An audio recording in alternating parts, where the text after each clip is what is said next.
had one job, America.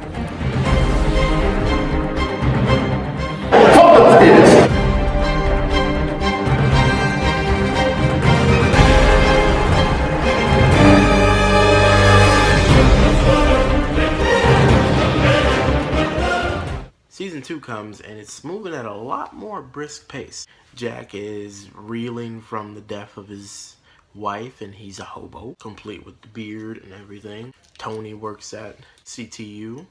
George Mason, who was in the previous season, now has a beard. You get introduced to Michelle, who becomes a very interesting character. Her and Tony have a little thing going. Tony's all like, oh, I was dating a government traitor. She's like, you think I just want you for your information? It is the sexiest thing in the world. Jack, he gets thrust back into this by getting a call from David Palmer because there is a nuclear bomb in Los Angeles. As soon as you know that that's happening, you know this season is going for much bigger stakes than the other one. This isn't about Jack's family or David Palmer's family. This is about a nuclear bomb in LA. I'm gonna get the elephant out of the room. Kim Bauer, this entire season, is annoying. She is running away from danger left and right and just randomly getting into dumb shit. David Palmer, who is now the President of the United States, is dealing with possible dissension in his administration. Somebody is trying to stop him from finding this bomb, and we don't know who. Jack is back in the thick of it, goes undercover. They hire him and a crew to bomb CTU, where he works, and they do it. Kate Warner is a fucking racist and thinks that her sister's boyfriend, who's gonna be her husband that day, is a terrorist because he's Middle Eastern and because this is 24. She hires a private investigator. Private investigator finds some stuff and alerts people, the authorities. Tony Almeida has to come out there and see them. George Mason was away because he went on a mission randomly outside of CTU, poisoned with nuclear plutonium. 24 hours to live. Nina Myers is involved. You knew they would bring her back. He really wants to kill her.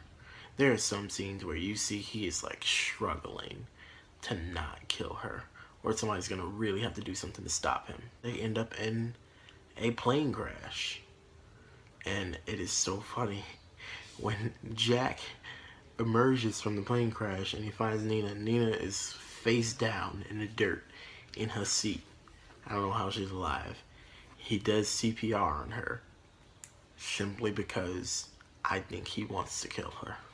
She threatens Jack's life and says that she's gonna kill him and she wants to be pardoned. And come on now, it's like episode 8. We know Jack is gonna be alive. Jack's story starts to intertwine with Kate Warner's story, and they are looking for a man named Syed Ali. Try to find him at a mosque. Meanwhile, at David Palmer's, Roger Staten knew about the bomb long before. But where did he get the information from? His ex-wife, Sherry. In season 1, him and Sherry had a lot of issues. In the end of the season, he decided to leave her. She shows back up in this season. Brings a lot of questions as to what she's doing there. While Mike Novick, his trusty right hand, tries to be a little bit more of the cooler head when it comes to everything. Finally gets Syed Ali. They beat the fuck out of Syed Ali. They didn't get anything. So they threaten his family and his little hoax. Find out the location of the bomb from not only him, but from Roger Staten, Northern Airfield. After the arrest of everybody at the Kate Warner family area, Reza is at a computer and he possibly thinks that Bob Warner might be involved. But when he sees the file, he was on vacation then. And so was Bob. Kate Warner's sister is a terrorist.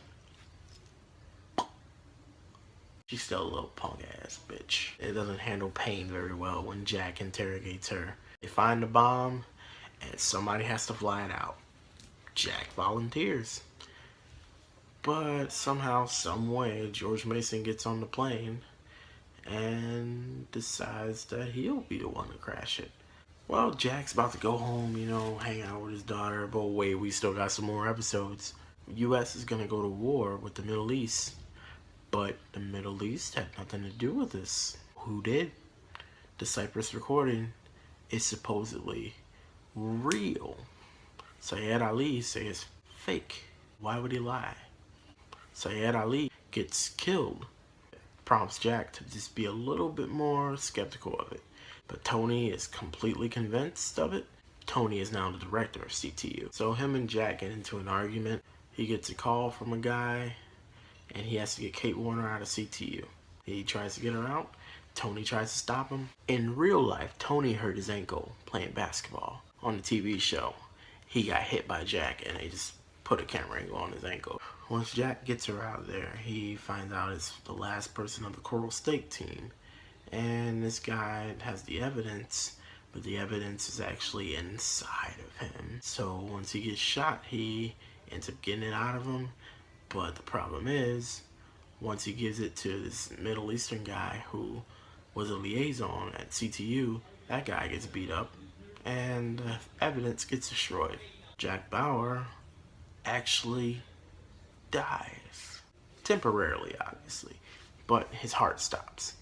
The most unexpected moments ever in the series. It's a heart condition the rest of the night. At David Palmer's camp, people are getting a little weary that he is believing Jack. Even Mike Novick turns his back on him and gets him impeached.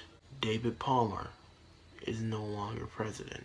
Jack has no allies, really. He has Michelle at CTU and Tony. Ryan Chappelle is at CTU. Whenever he's around, it's never a good thing. Jack ends up finding the guy who forged the Cypress recording. Also finds Sherry Palmer.